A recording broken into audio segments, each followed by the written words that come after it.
Christian or Jewish woman has ever produced a prepped Muslim child. The Spanish downfall was due to these mixed marriages. In India, the downfall was due to these marriages with the Hindu, they sort of don't doesn't right. Anywhere you go where there are mixed marriages, there is no Islam there. No, because children they are brought up with the mother, they spend more of their time with the mother. And whatever they get done, they face it up.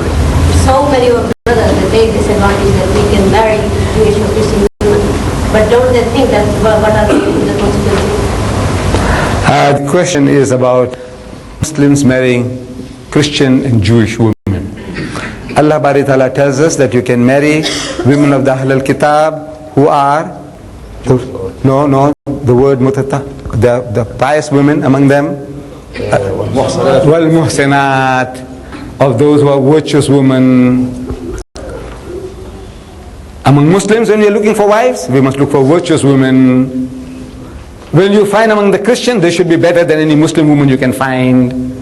But generally, our brethren, they get the rejects. You see? This is, I give you an example. See, when I was working in the furniture trade, I had a brother working with me, Mr. Hafaji, and I saw his brother one day with a colored woman. It's a mixture between black and white in South Africa. And to all appearances, she was a spent force, ugly and all that. So I'm coming and telling this friend of mine, I said, I saw your brother with his wife. And what a thing, man, what a thing. He says, you see, Mota, big brother is telling me, some people, they eat meat and they throw away the bones. My brother picks it up and makes a garland. So there are brothers, Muslim brothers, they make garlands around their necks. Where did they find this woman? It's on the dance floor. Where did you find her? In the cinema. She went out with you. She went out with how many as before you? Allah says, muhsinat, good women, virtuous women. So our brethren are finding easy way out. They say Islam allows. What does Islam allow? You see, the ummah was such an ummah that's given that permission, that the whole ummah, everybody is eager to have that woman changed. Your business, my business, everybody's business. There's no such thing as my business and your business. So I have a right, but I'm shut up.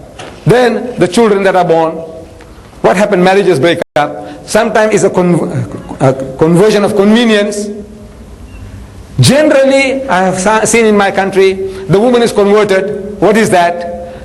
He goes with this woman to the sheikh, to the Maulvi, and says, look, I want to marry this woman.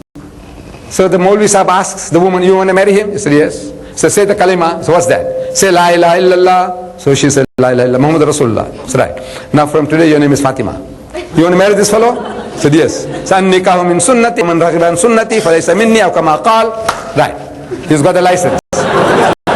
Wallah, this is the type of people that we have. You see, what is conversion? You got to change that person's outlook, complete outlook on life. At the back of the mind, she's still worshipping Jesus. Then some of them, they say openly they are Christians, and they're making their homes as centers for Christian activity. And the man, we are losing men now. Because of the woman, they marry Christian women and they're getting lost. In South Africa at the present moment, there are so many Muslim that are coming forward. You find Shabbir Wadi, his wife is a Christian. Salim Adam, his wife is a Christian. All these, because of the women, they are all Christianized now.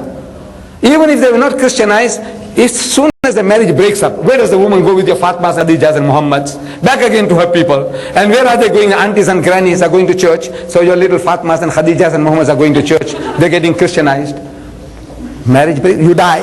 Where does she go? To your grandfather? No. She goes to her grannies and her aunties. Shh. We are losing by the thousands, wallah. The fools don't know what they are bargaining. They're playing with fire.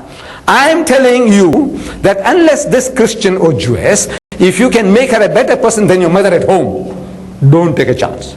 Unless you can make her better than your mother at home, better than your sister at home, I says you are playing with fire. Are you prepared to do that? You got no time. And you're not a man anymore.